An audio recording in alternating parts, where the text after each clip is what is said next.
Hi friends, welcome to Shailo's kitchen. நம்ம வீட்டிலே இப்போ லஸ்ஸி ரெடி பண்ணிடலாம். அடிக்கிற வெயில் தாங்க முடியல, கத்திரி போயிடுச்சு, அக்னி போயிடுச்சு. ஆனாலும் வெயில் ஓவராக இருக்குது.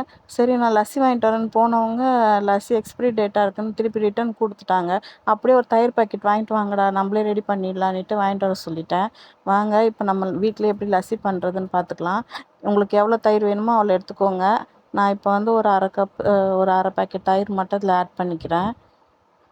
நல்லா திக்காக இருக்குது. அதுவே தயிர் ரொம்ப கூலிங்காகவும் இருக்குது.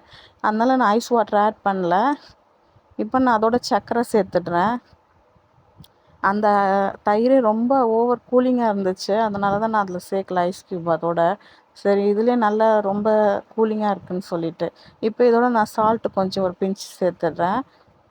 இது கூட நம்ம ரோஸ் எசன்ஸும் கடையில் சூப்பர் மார்க்கெட்லலாம் கேட்டால் கொடுப்பாங்க. இதை ஆட் பண்ணிக்கலாம். ரோஸ் மில்க்குக்கு போடுறது வேறு, இது வெறும் ரோஸ் எசன்ஸு. இதை நம்ம இதில் ஆட் பண்ணிக்கலாம்.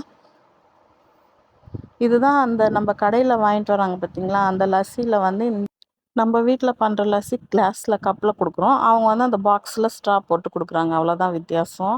இப்போ நம்ம அதை ஆட் பண்ணியாச்சு. சர்க்கரை போட்டிருக்கேன், கொஞ்சோண்டு உப்பு சேர்த்துருக்கேன். அவ்வளோதான். எசன்ஸ் போட்டுட்டு இப்போ நல்லா பிளெண்ட் பண்ணிக்கலாம். நல்லா நல்லா ஷேக் பாருங்கள் எப்படி அது நல்லா நுரைச்சி வருது. ரொம்ப திக்காகவும் இருக்கக்கூடாது, ஓரளவுக்கு தண்ணியாக இருக்கணும், மீடியமாக இருக்கணும். இந்த பாருங்கள், நல்லா சூப்பராக இருக்குது. அவ்வளோதான். இதை நம்ம எடுத்துகிட்டு சர்வ் பண்ணிடலாம். இதை நீங்களும் வீட்டில் ட்ரை பண்ணி பாருங்கள். கடையில் நம்ம தேவையில்லாமல் 40 ரூபா பேக்கெட்டை வாங்கிட்டு வந்து கொடுத்து குடிக்கிறதுக்கு, இதை நம்ம ஒரு பேக்கெட் தயிர் 40 ரூபான்னு வாங்கினீங்கன்னா கூட இதை ஒரு 5 பேர் 4 பேர் கூட குடிக்கலாம். நல்ல டேஸ்டியாக நம்ம கண் எதிர்க்கே பண்ணுறது, எந்த இன்க்ரீடியன்ஸும் எக்ஸ்ட்ராவாக சேர்க்கலை. அவ்வளோ டேஸ்ட்டாக இருக்கும், செம்ம யம்மியாக இருக்கும். இதோட இப்போ வந்து நான் ஐஸ் க்யூப் ஆட் பண்ணிக்கிறேன். நான் ஏற்கனவே அந்த தயிர் ரொம்ப கூலிங்காக இருந்ததுனால நான் அதை அப்படியே போட்டுட்டேன். இதனால் இப்போ திருப்பி நான் ஐஸ் க்யூப் சும்மா மேலே வரைக்கும் கொஞ்சமாக சேர்த்துக்கிறேன். அது ஆப்ஷனல் தான். அவங்க அது ஐஸ் க்யூப் வேணும்னு சொல்லி கேட்டதுனால நான் அதில் ஐஸ் க்யூப் ஆட் பண்ணுறேன். நீங்கள் அதில் அடிக்கும்போதே ஐஸ் க்யூப் போட்டு கூட அடிச்சுக்கலாம். ஏன்னா எனக்கு தயிரே ஓவர் கூலிங்காக இருந்துச்சு, ரொம்ப கட்டியாக. அதனால நான் அதை அப்படியே போட்டு அடிச்சிட்டேன்.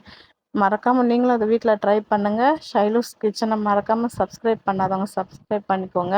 எவ்வளோ திக்காக யம்மியாக இருக்குது பாருங்கள்.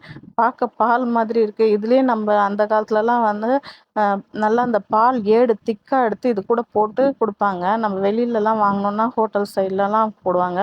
நம்ம குட்டீஸ்க்கெலாம் ஏடுலாம் பிடிக்க மாட்டேங்குது. அந்த பாட்டிலில் குடிச்சு பழக்கம் ஆயிடுச்சு. ஓகே, நெக்ஸ்ட் வீடியோவில் பார்க்கலாம். Bye friends.